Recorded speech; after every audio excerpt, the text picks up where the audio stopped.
vosaltres sabeu, vam respondre el 3 en ratxa. El 3 en ratxa és un joc tranquil en què l'atenció és molt important.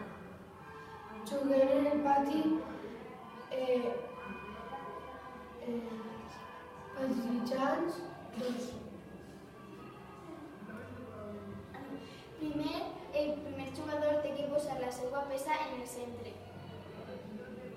El segon jugador ha de col·locar la seva peça. Els jugadors tenen que moure les seves peces.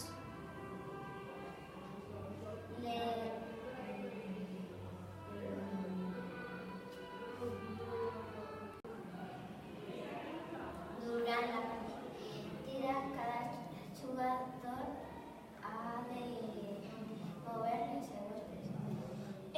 Quan fa 3 en ratxa, ha guanyat la partida. Adeu! Adeu!